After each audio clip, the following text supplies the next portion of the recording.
A spy hunches over a desk in a nondescript East German office. It is 1985. The wall has not yet fallen. His file sits closed. His name is Vladimir Vladimirovich Putin. He is translating documents. He is watching. He is waiting. In less than a decade, this man will inherit a broken state. In 2 decades, he will rebuild it into a fortress. In 3 decades, he will test the world's tolerance for what an autocrat can do. But on this winter morning, he is nobody.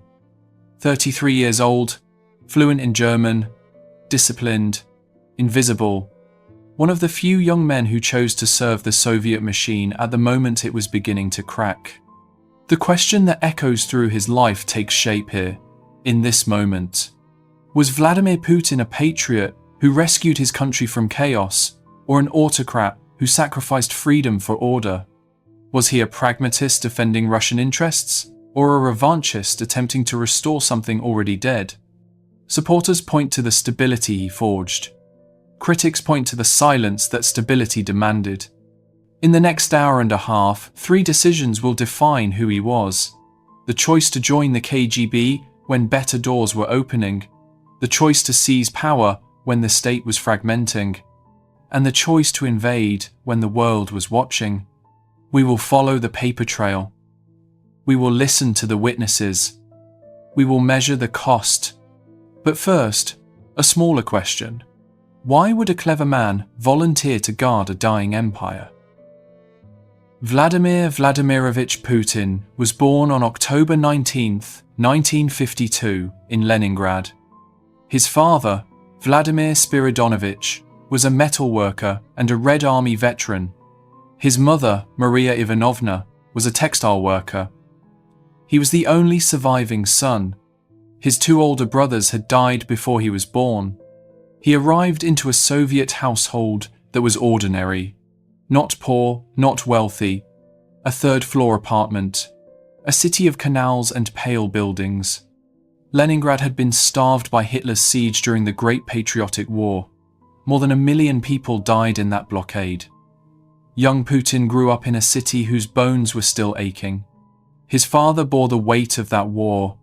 Vladimir Spiridonovich had been wounded fighting the Germans. He limped. He did not speak much about what he had seen. He worked. He provided. He was a man for whom duty was not a word but a fact, like hunger or cold. His mother was gentler, but no less shaped by hardship. The Soviet system had given her work. It had also taken from her. She had lost children before Vladimir came. This son was guarded, protected, expected to honor what had been purchased for him. The apartment building was not silent. Soviet communal living meant neighbors were constant. Politics were loud. Ideology was the air everyone breathed. Young Vladimir learned early that some words were safe and others were not. He learned that walls had ears. He learned that survival required a kind of perfect outward conformity.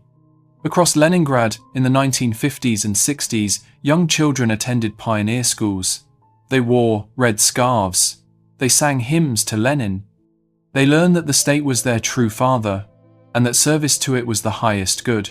Putin was no exception. He excelled at what he was told to do. But there was something else. Even as a boy, observers noted that Putin was drawn to systems, to rules, to the idea that chaos could be ordered through discipline and will. He was not the loudest child. He was the one watching. He was the one learning how things worked. At age 10, Putin saw a film about Soviet intelligence officers. It was called Shield and Sword. According to several biographers, this film made an impression on him. Here were men who served in silence, who operated without personal credit, who were essential to their state and yet invisible. The fantasy took root, to be crucial and unseen. His father had other ideas. Vladimir Spiridonovich wanted his son to study law, to become a prosecutor. This too was a form of service, a form of power within the system, stable, respectable, known. But the boy had been seduced by the image of the intelligence officer.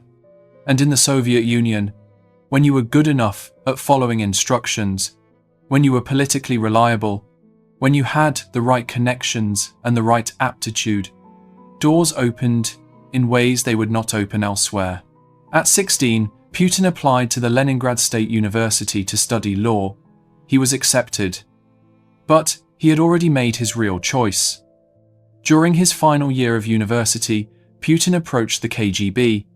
According to his own later account, he simply walked into their offices and asked to join. He was not recruited in the romantic sense. He volunteered. The KGB accepted him. In 1975, at age 22, Vladimir Putin took the oath. He became an intelligence officer of the Soviet state. His father was disappointed, his mother was worried, but Putin had chosen his path. It was a choice that would make him invisible for 16 years. It was a choice that would give him access to power before any democratic process could. The KGB in the 1970s was not a place for idealists. It was an institution for realists. The great Soviet dream had hardened into machinery. The agency's job was not to spread communism, it was to preserve the state by any means necessary. When Putin joined, he entered a world of surveillance, counterintelligence, and what the Soviets called active measures, propaganda and covert action designed to advance Soviet interests. The organization had roughly 500,000 employees and informers. It was perhaps the most efficient secret police force the world had ever seen. Putin's early postings were domestic. He worked in the first Chief Directorate's Leningrad offices. His job was to monitor dissidents, foreign visitors, and anyone the state deemed a potential threat.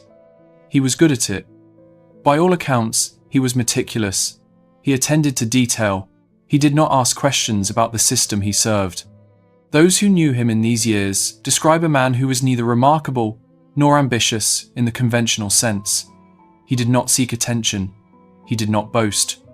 He had friends, mostly from his martial arts training, where he pursued judo with the same focused intensity he brought to everything. But he was not warm.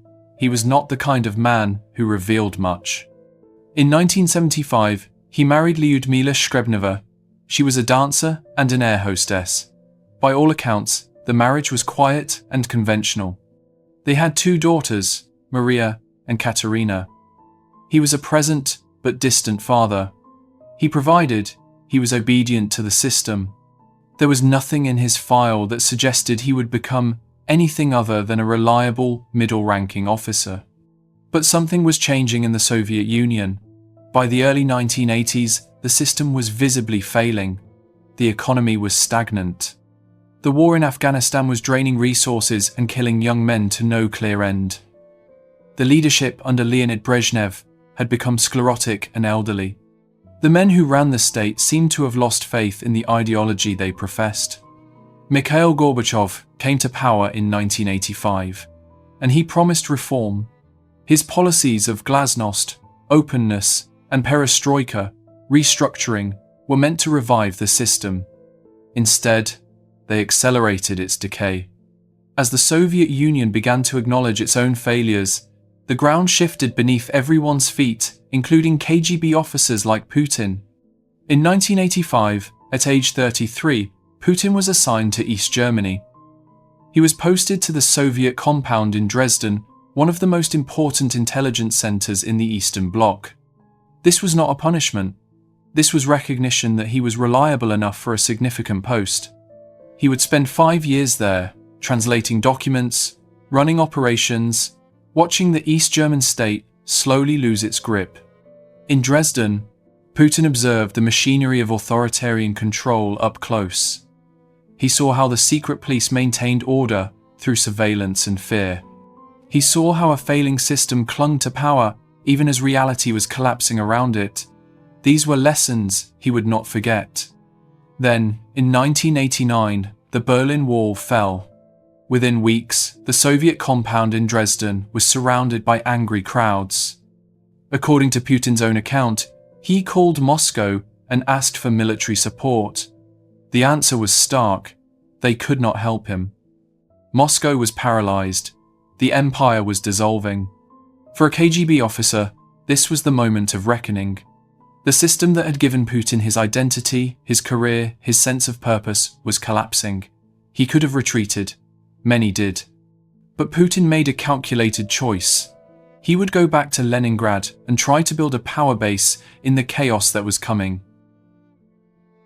When Putin returned to Leningrad in 1990, he was 38 years old and his world was ending.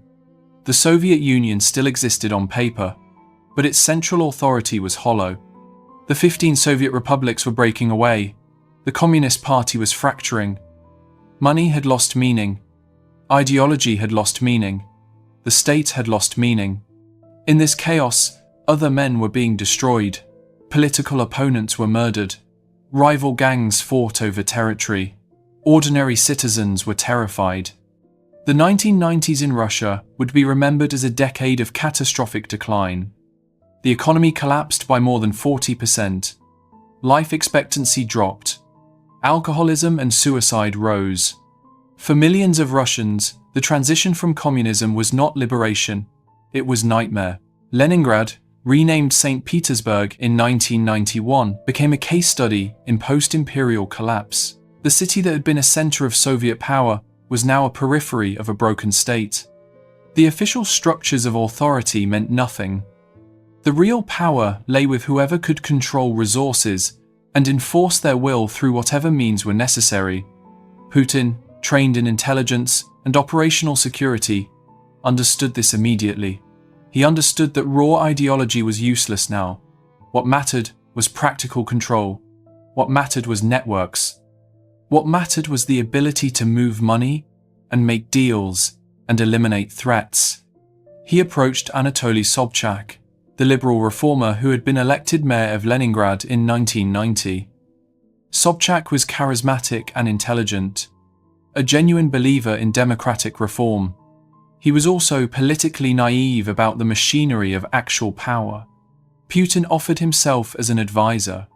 More specifically, he offered Sobchak access to the machinery Putin understood intimately: intelligence networks, connections to law enforcement, the ability to move money and information through the shadows. By 1991, Putin had become Sobchak's closest aide. By 1994, he was the first deputy mayor. He was no longer invisible. He was becoming powerful. But power in 1990s Russia was always provisional. Sobchak was elected in 1991 as a reformer, a Democrat, a believer in free markets and political pluralism. For a time, his administration tried to implement these policies, but the social cost was catastrophic. Wages were not paid, pensions disappeared, crime exploded. The ordinary people of St. Petersburg were in crisis, and Sobchak's liberal reforms had no answer. By 1996, Sobchak was deeply unpopular. He faced re-election, and he appeared likely to lose. Putin, working behind the scenes, engineered a campaign that was part genuine reform, part manipulation of the available media and administrative resources. Sobchak was re-elected, though observers noted the election was neither free nor fair in any meaningful sense. But the victory was short-lived.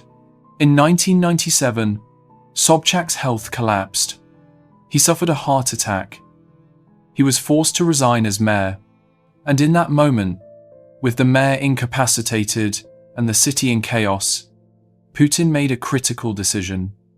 He maneuvered himself into the position of acting mayor, and when a new election was called, he ran as the official candidate. His opponent was Vladimir Yakovlev, the vice mayor. The campaign was brutal. Resources were mobilized on Putin's behalf. The state apparatus, such as it was, lined up behind him. When the results came in, Putin won with 77% of the vote. He was officially elected mayor of St. Petersburg in 1997. By all accounts, Putin was a competent administrator. He was not corrupt in the manner of many Russian officials. at least not in obvious ways. He worked long hours. He was not interested in personal enrichment on a grand scale, but he was interested in control. He surrounded himself with men he could trust, many of them from his KGB past. He built networks.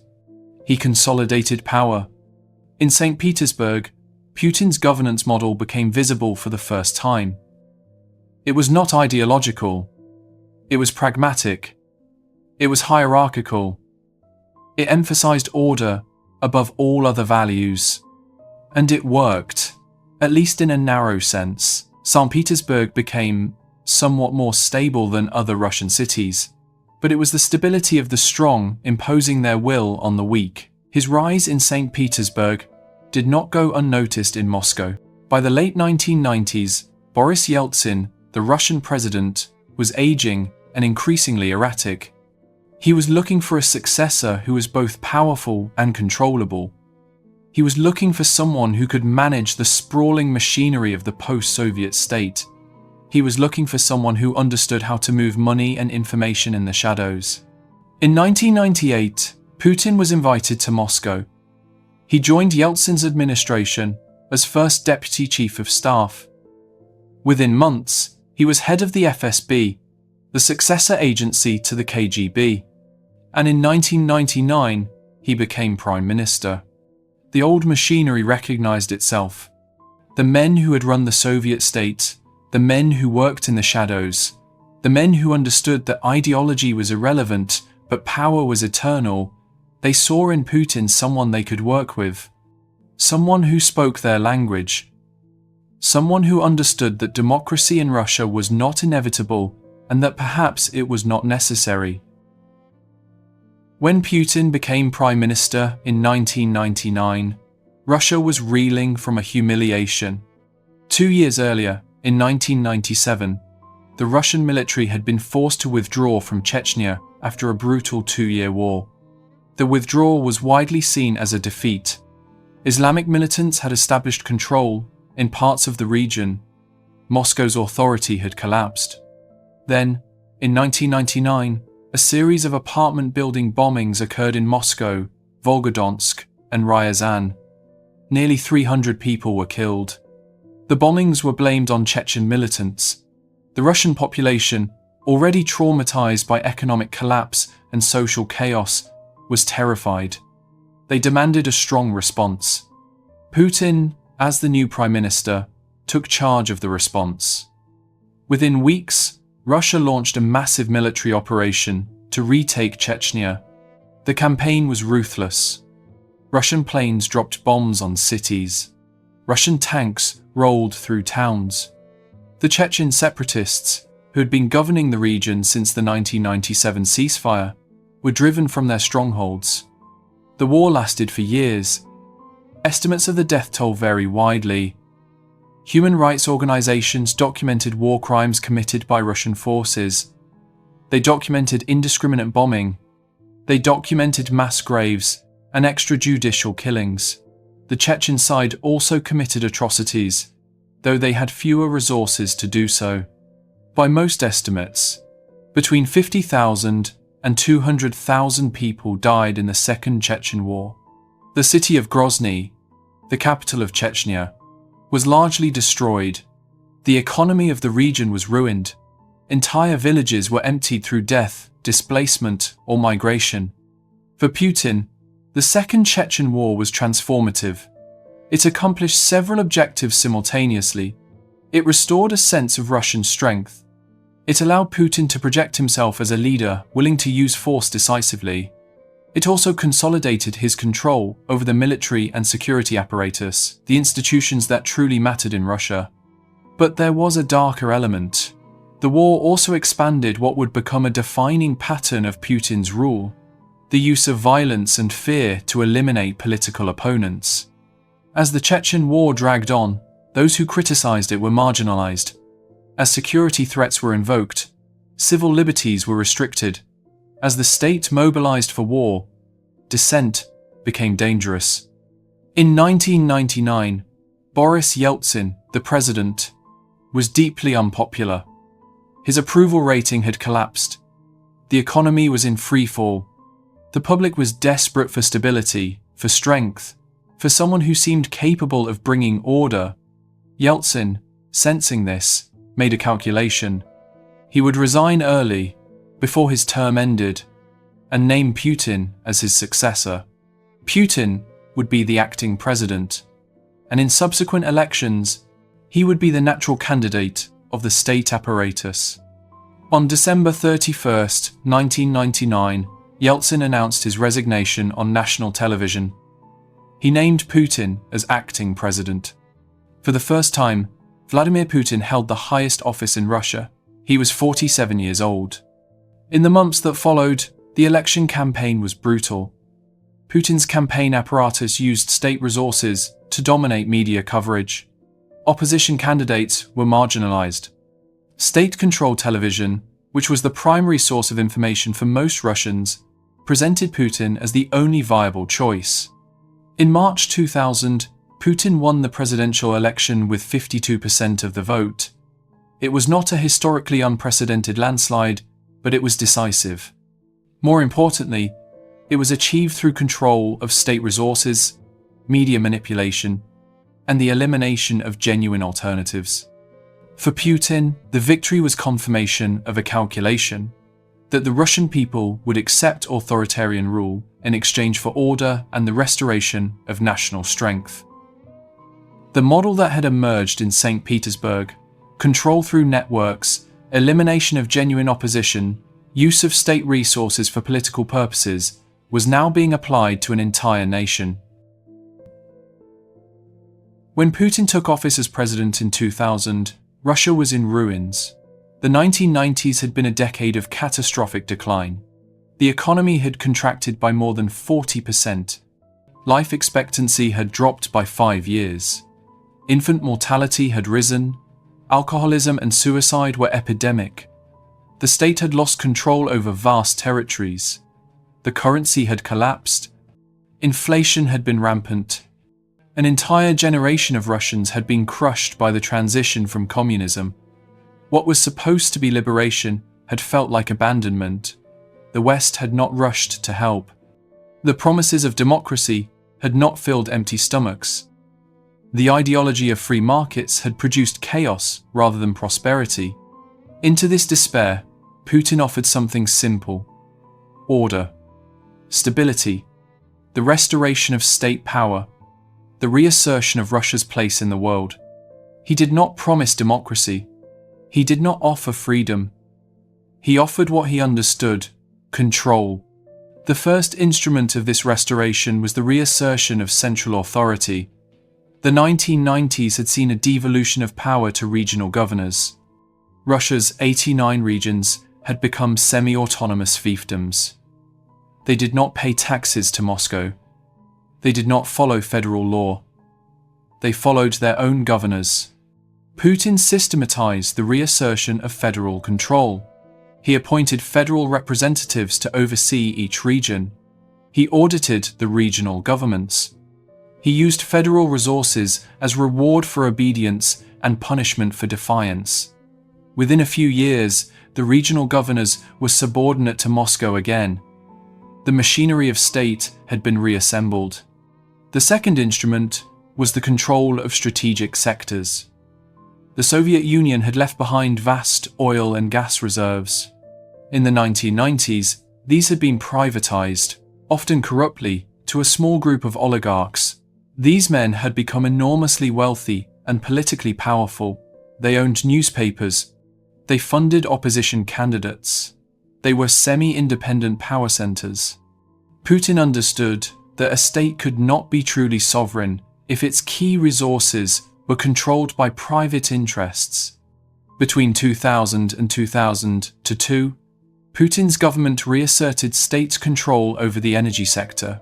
The key company, Gazprom, was brought under state influence. The oligarchs who resisted were marginalized or imprisoned. The oligarchs who cooperated were allowed to remain wealthy as long as they respected state primacy in politics.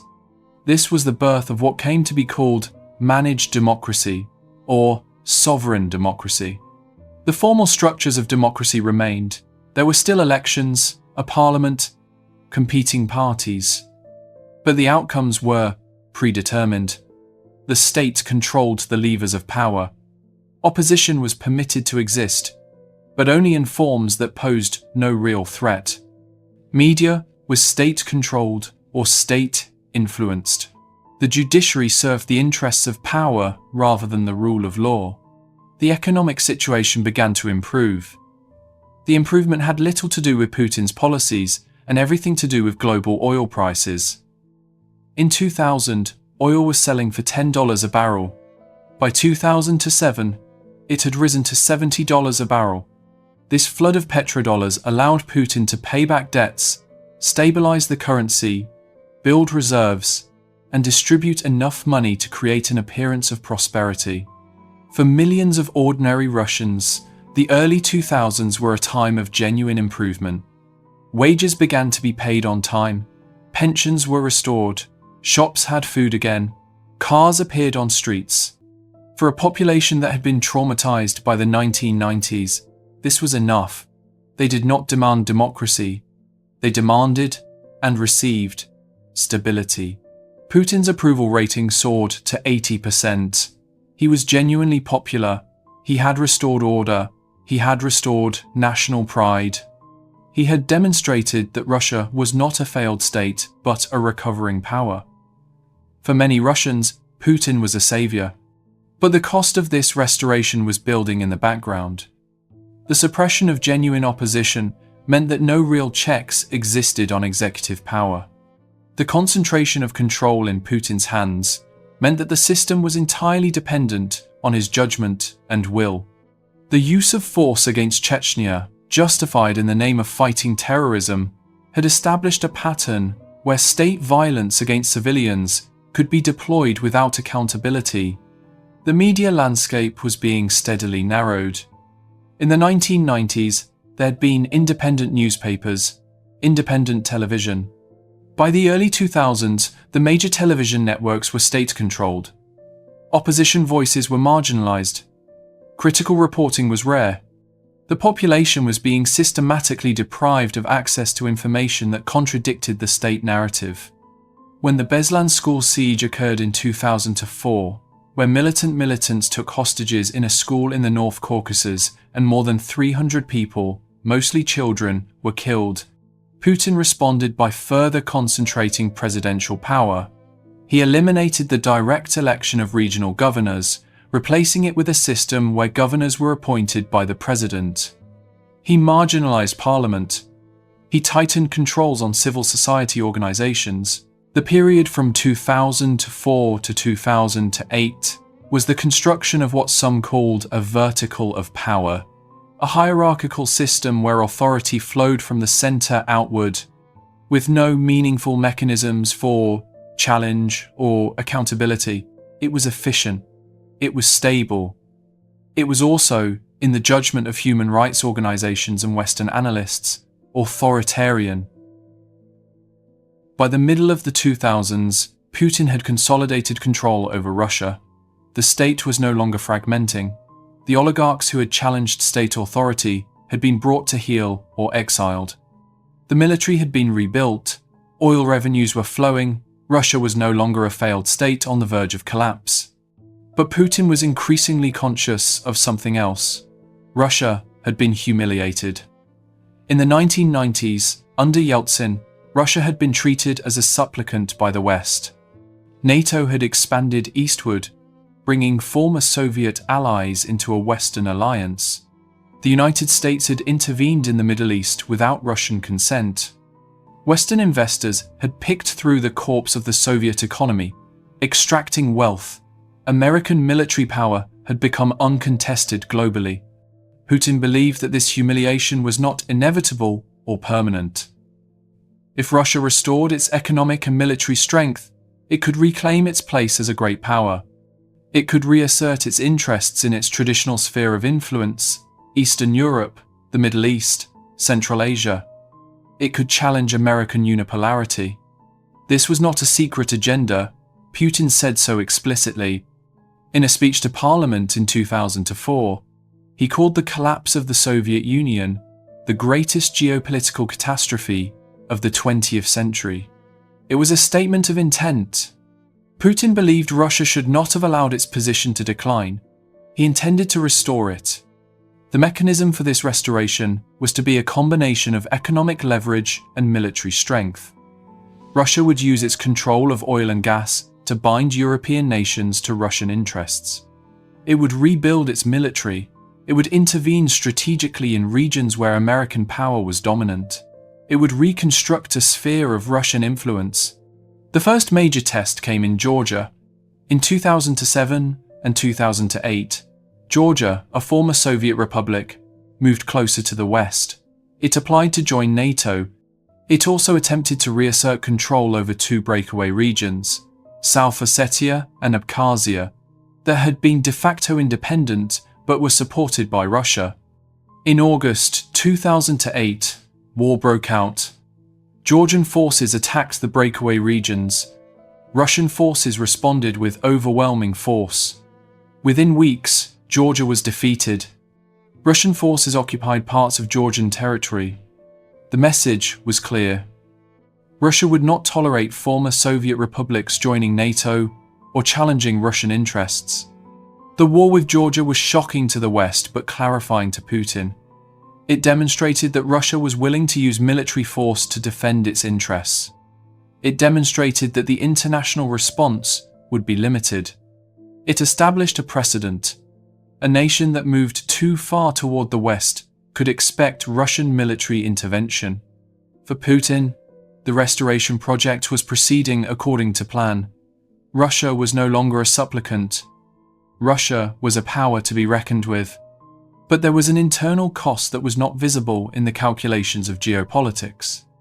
The concentration of power, the control of media, the use of state violence against opposition, the constant cultivation of an external enemy, these were becoming the substance of Putin's rule.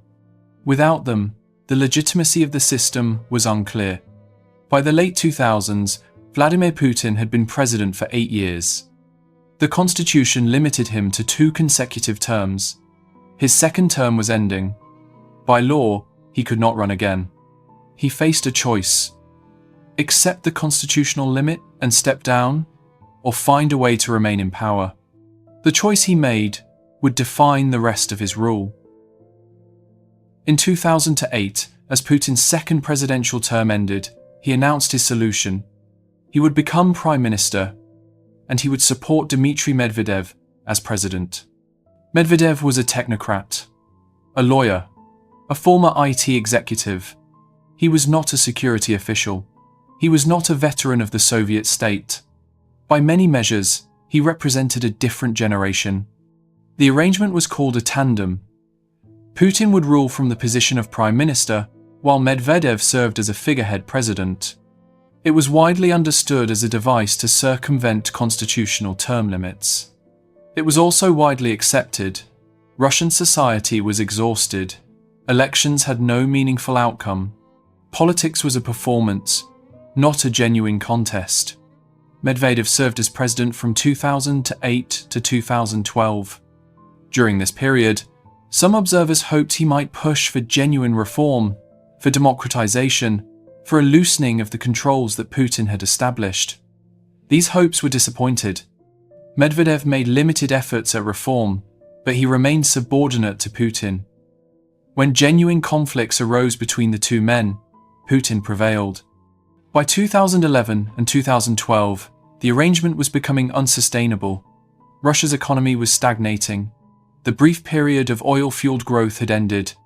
Income from natural resources could not substitute for genuine economic diversification. Young people were restless. Educated urbanites were questioning whether managed democracy was acceptable. In December 2011, the largest protest since Putin had come to power erupted in Moscow and other major cities. Tens of thousands of people took to the streets. They were protesting electoral fraud and demanding genuine democracy. It was a moment of genuine instability for Putin's system. Putin's response was to retreat but not surrender. He allowed some openness. He broadened the opposition a bit. but only its non-threatening wing. He increased state control over the internet and social media, recognizing that these were now channels through which dissent could organize. He also made a calculation about his own future. In September 2011, Putin announced that he would run for president again. Medvedev would become prime minister. The tandem would be reversed. The constitutional two-term limit would be circumvented by beginning a new count at zero.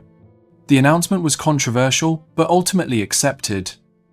Putin won the presidential election in March 2012 with 64% of the vote.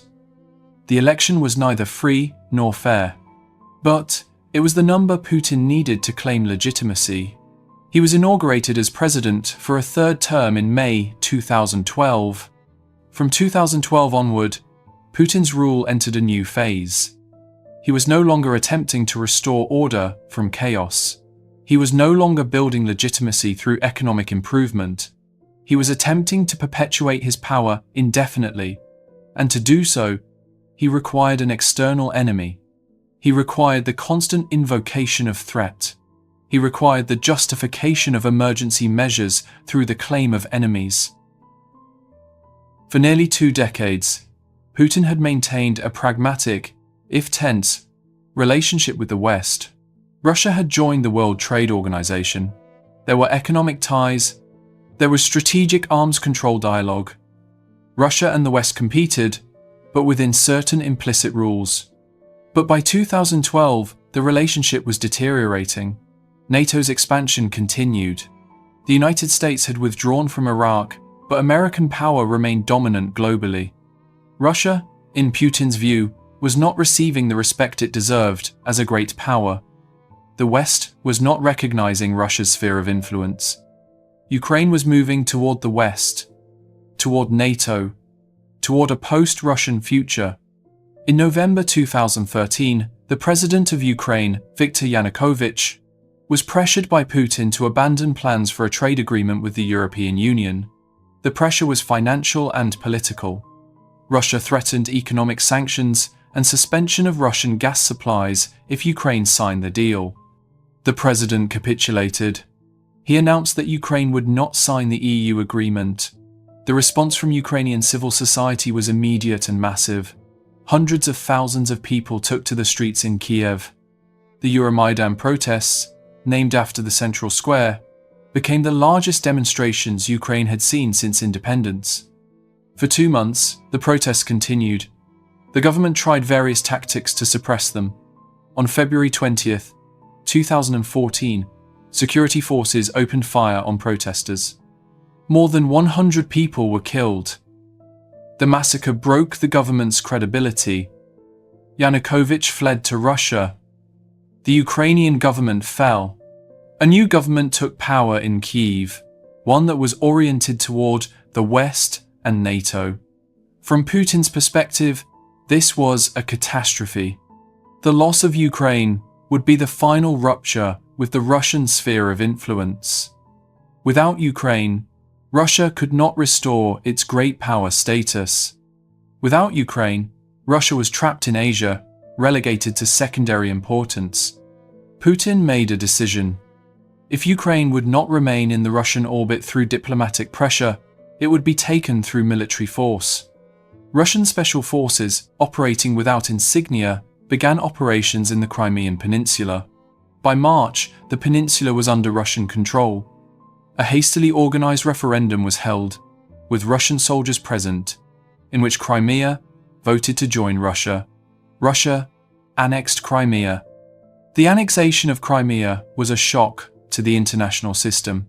Since the end of the Second World War, one of the fundamental principles of international law had been the inviolability of borders. No major power had attempted to forcibly change borders by military conquest.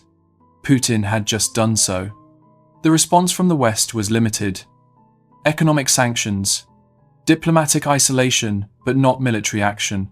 Russia had bet that the West would protest, but ultimately accept the annexation, and the bet paid off. Crimea was Russian. But separatists in eastern Ukraine, in the Donbas region, also rose up. With Russian support, money, and weapons, Though Russian troops fought alongside them, often without insignia, as volunteers, they declared independent republics. A war began that would last for 8 years, killing thousands of Ukrainians, displacing millions, destroying cities. For Putin, the invasion of Ukraine was a turning point.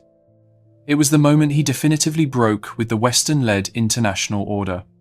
It was the moment he chose to be a revisionist power, willing to use military force to reshape borders.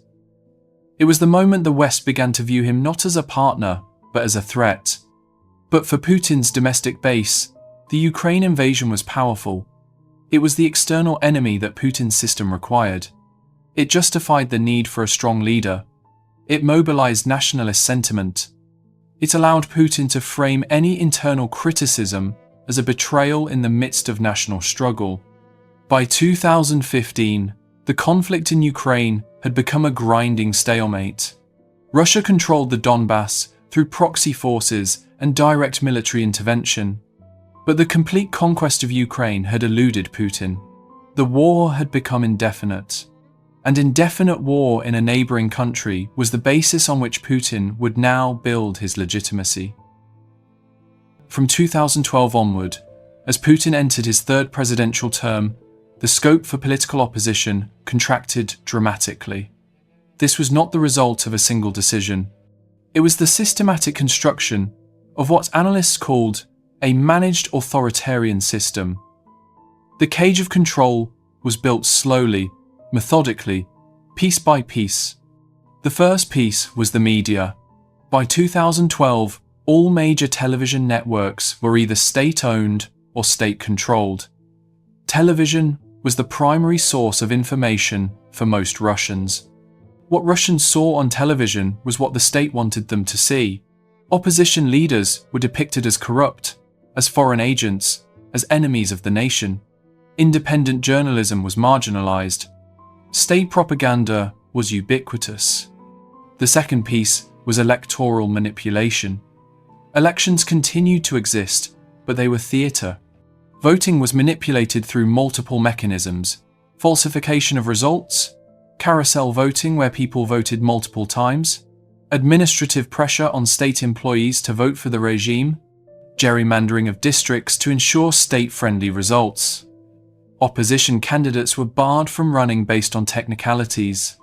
The parliament that resulted was a parliament of managed opposition, parties that opposed certain specific policies but never questioned the system itself or the president's authority. The third piece was control of civil society. NGOs that received foreign funding were labelled as foreign agents and subject to harassment. Protest permits were either denied or granted in locations so remote that participation was impossible. The right to assembly was technically protected but practically suppressed. Those who organised unauthorised protests faced arrest, fines, or imprisonment. The fourth piece was the use of the judiciary as an instrument of state power. The courts did not provide checks on executive authority, they implemented it. Opposition leaders who posed a genuine threat faced criminal charges, usually involving corruption or extremism. The evidence was often dubious, the trials were often theatrical, but the outcome was predetermined. Prison was used as a punishment for political opposition. The fifth piece was the construction of a national security state that treated internal dissent as equivalent to treason. The FSB and other security agencies expanded their operations against anyone perceived as threatening state stability. Hackers were arrested, activists were surveilled, journalists were pressured. The message was clear: dissent would be met with state violence. Between 2012 and 2020, this system deepened. Opposition leaders were imprisoned, exiled, or murdered. Alexei Navalny, an anti-corruption activist and opposition politician who emerged as Putin's most prominent challenger, was poisoned in 2020.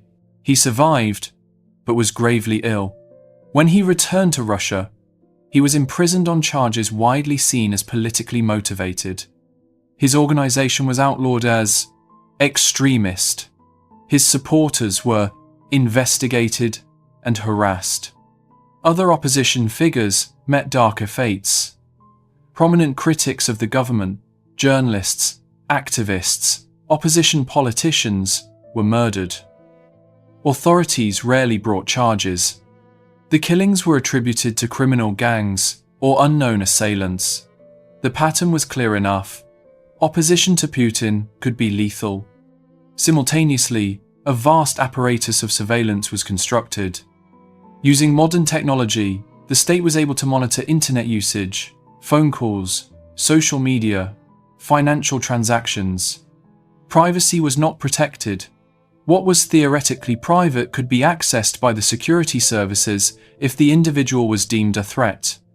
This system worked because it was based on rational fear. Most Russians were not interested in politics. They wanted to live their lives, support their families, pursue their interests. The system allowed them to do so, as long as they did not challenge the state. For the vast majority, compliance was easier than resistance. But for those who did resist, who did speak out, who did challenge the system, the consequences were severe. The system was designed to isolate them, marginalize them, punish them. And because the media was controlled, the public rarely heard their voices or understood their cause. From the perspective of most Russians, those who were arrested were criminals or foreign agents, not heroes of resistance. By 2019, Putin's system had achieved a kind of perfection, at least from the perspective of control. Opposition existed, but it was powerless. Elections occurred, but their outcomes were predetermined. The appearance of democracy was maintained, but the substance had been hollowed out. The population was pacified through television and prosperity enough to survive, neutralized through fear and suppression. But systems built on suppression and fear are fragile. They depend on the belief of the population that resistance is futile. They depend on the belief of the security forces that their loyalty is rewarded. They depend on the belief of the ruling class that the system will sustain their power and wealth. When one of these beliefs breaks, the entire structure becomes vulnerable.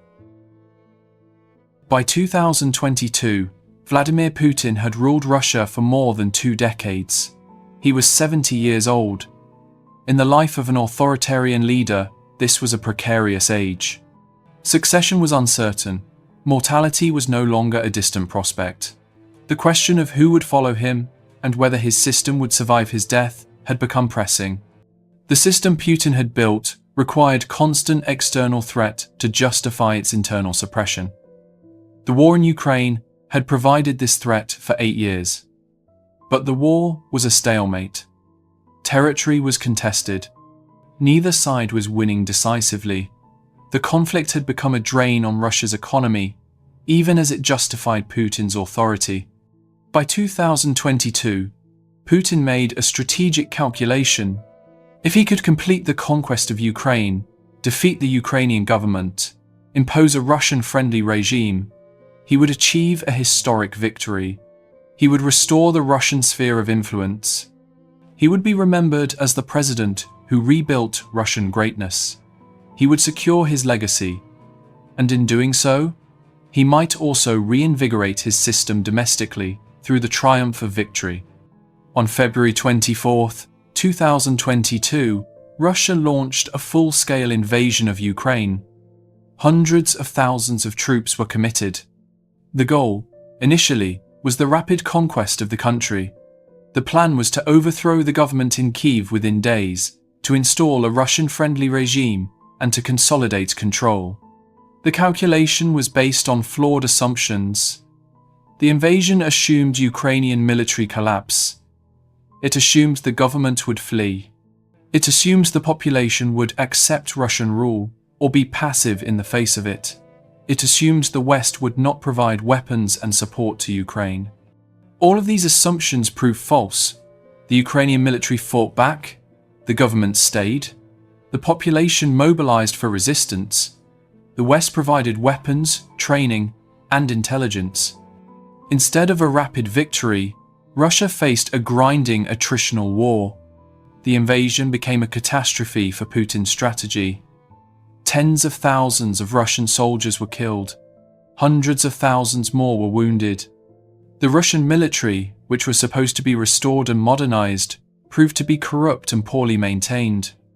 Generals were fired and replaced. Tactics that had worked in Syria against a broken opponent failed against a nation fighting for its existence.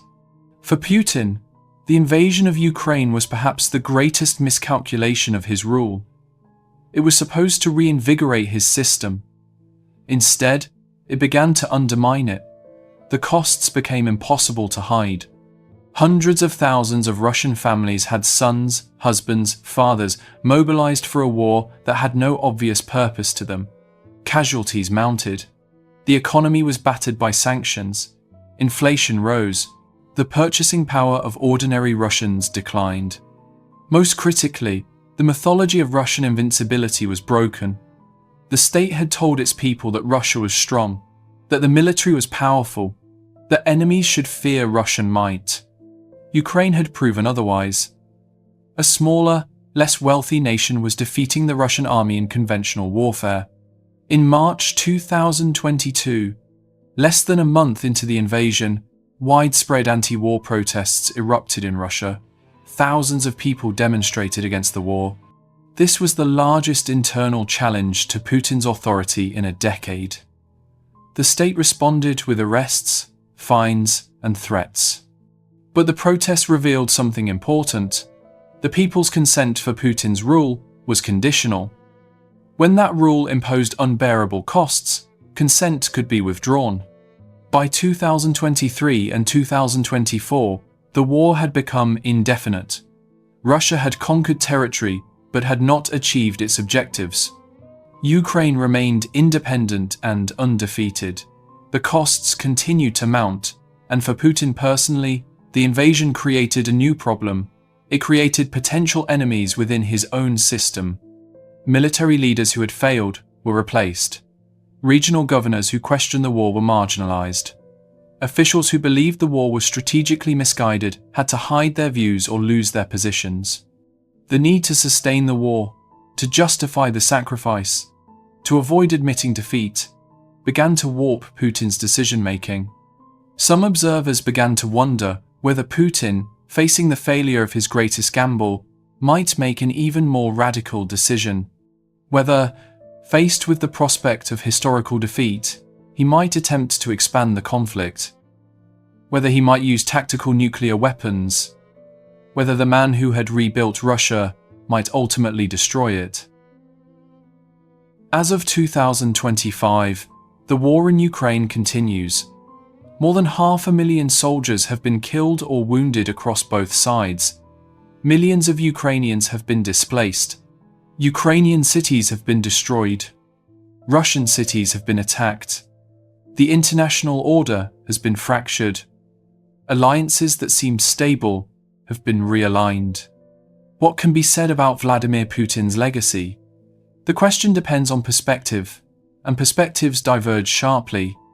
Supporters in Russia argue that Putin restored order after chaos, that he rescued the state from collapse, that he rebuilt Russian power after humiliation, that he defended Russian interests against Western encroachment. They point to the stabilization of the economy in the early 2000s. They point to the reassertion of central authority. They point to the restoration of military capability. In their view, Putin made Russia a great power again. Critics, both within Russia and internationally, argue that Putin built his power on suppression and fear, that he systematically dismantled democratic institutions, that he imprisoned, exiled, or killed opponents, that he controlled media and prevented free speech, that he constructed a system of corruption and patronage that enriched his allies while impoverishing the broader population. They point to the assassination of journalists and opposition figures. They point to the election fraud. They point to the war in Ukraine as a reckless adventure that has cost hundreds of thousands of lives and achieved nothing. Both perspectives contain elements of truth. Putin did restore a degree of stability and order.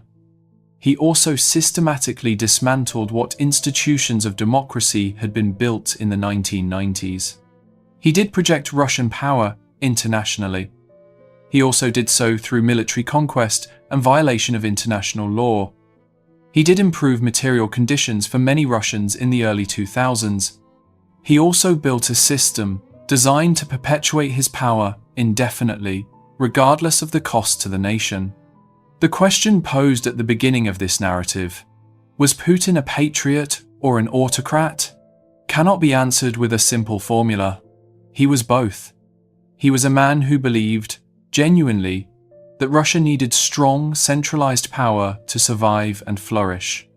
He was also a man who was willing to use any means necessary to maintain that power, regardless of the human cost. His early life in Soviet Leningrad taught him that systems, discipline, and hierarchy were the fundamental truths of politics. His years in the KGB confirmed this belief. His observation of the Soviet collapse taught him that states without strong centers dissolved into chaos. His experience of the 1990s in Russia validated this conviction, and his rise to power was built on the delivery of order when the population was desperate for it. But somewhere in the process, the restoration of order became the perpetuation of power. The reassertion of state authority became the elimination of accountability. The strengthening of Russia became the aggrandizement of Putin. The protection of national interests became the conquest of neighboring nations. The invasion of Ukraine was the moment when these two things, the state and Putin's personal interest, fully diverged. A rational actor concerned with Russian interests might have recognized that the war was unwinnable and would impose catastrophic costs. But Putin, concerned with his own legacy and the perpetuation of his system, chose to continue and even escalate the conflict. What this means for Russia's future is uncertain. The system Putin built was designed to be stable. It had survived 20 years of tests, but it was built on the illusion of strength and the reality of suppression. That illusion was damaged by Ukraine. Whether the system can survive the disclosure of its own weakness is an open question. For Putin personally, he is now trapped in a logic of escalation. To admit defeat in Ukraine would undermine his entire legitimacy. His system was built on the claim that he alone could make Russia strong and protect it from enemies. Failure in Ukraine contradicts that claim. So Putin cannot admit failure, he can only continue. He can only escalate. He can only hope that victory becomes possible, or that catastrophe can be delayed until after his death. The man who began his career as an invisible intelligence officer, who built a reputation as a decisive leader, who restored order to a collapsed state, has become a prisoner of his own system. The cage he built to control Russia has become his cage. And like all cages built on fear and suppression, it is a structure that cannot hold forever. We return to the image from the beginning of this narrative. A spy in East Germany in 1985, a man translating documents, a man watching, a man waiting, a man choosing to serve an empire at the moment it was beginning to crack. Why would a clever man volunteer to guard a dying empire? The answer, given everything that has followed, is complex. Putin was not a believer in Soviet ideology. He was a believer in order. He was a believer in hierarchy. He was a believer in the idea that states required strong centers and that individuals required strong leaders.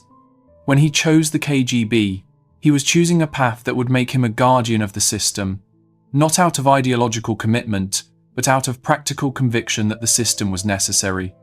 And when the system collapsed, he adapted his philosophy slightly. If the Soviet state was gone, then he would rebuild a Russian state. If ideology was dead, then he would use nationalism and the invocation of external enemies as a replacement. But the core conviction remained: order through power, stability through hierarchy, leadership through control. In this sense, Putin was not a revolutionary.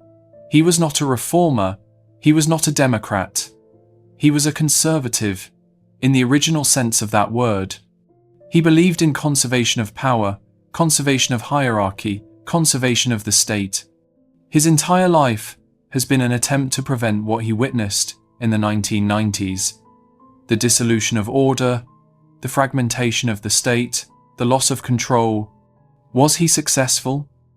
By the measures he cared about, he was. He prevented the dissolution of Russia. He restored state authority. He reasserted Russian power, but he did so in a way that crippled Russia's capacity for genuine development. He built a system that is efficient at suppressing challenge, but incapable of generating innovation. He restored order, but at the cost of freedom. He brought stability, but at the cost of accountability. For ordinary Russians, the Putin era has been a time of genuine ambivalence. The 1990s were worse, more chaotic, more violent, more desperate. The early 2000s were better, more prosperous, more stable, more hopeful. The years since 2012 have been a slow decline: war, sanctions, suppression, the slow draining away of hope.